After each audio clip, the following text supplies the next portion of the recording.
burglar alarm system demo video. Now we are going to see a short demo how to use this basic burglar alarm system. So now I will explain the first step. I will explain what are the indication available in our panel, and also what kind of different controls available for the user to control the system. Yeah. So if you see here, we have a arm indication. This indication will be turned on if you arm the panel. For example, if I am just making arm now, so this indication is turned on now. When I am making disarm, the disarm LED will glow. So the third one is nothing but the night mode. This night mode will be enabled if you just press this button, then night mode will be enabled. Okay, and then we have a security zone number 1 and security zone number 2. In this panel we have only 2 zones, and each zone have a individual LED indication. And third one is tamper. So whenever the panel is tampered by unknown person, then immediately the tamper LED will glow and alarm will also be triggered. And then we have a fire indication option also here. This is optional.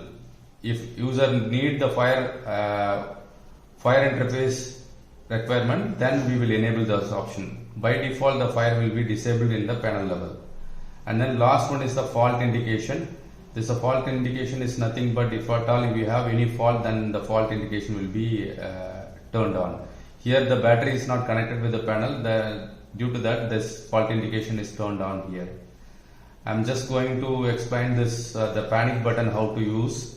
See, if you the panic button is pressed for the second, press and hold for the second, then immediately alarm will be triggered. So now let's see how the alarm will be triggered for the panic condition. Yeah.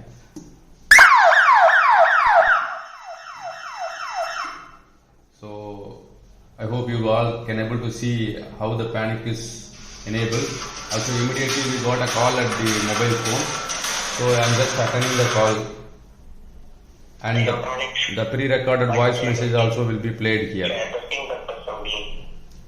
Yeah. So I am just disconnecting the call. So to continue the further demo of this product, let's see how to activate the system through this shutter contact. So I explained in the beginning of the video that zone number 1 is connected with the shutter contact. Now I am just arming the panel. I am just enabling this shutter contact. So immediately we are getting alarm here. I am just disarming the panel. Let's wait for the call from the panel. You see, immediately we are getting the call here. And pre-recorded voice message also played immediately.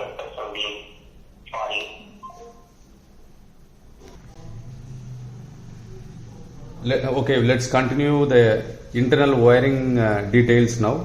So we have zone 1 connection here and zone 2 connection here, and also the third one is fire. Now the fire is not used for this particular panel, so it is dummy.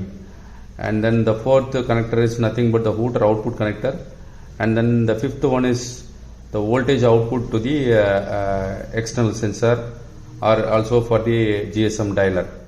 And we have here the dry contact to activate and deactivate the dialer. And here we have a SMPS input to give a input, and also battery output here. And we have an inbuilt tamper switch. This is an inbuilt tamper switch, and this is a GSM dialer. If there is no GSM dialer, this board will not come for the basic version. And this is the SMPS we are providing from our side.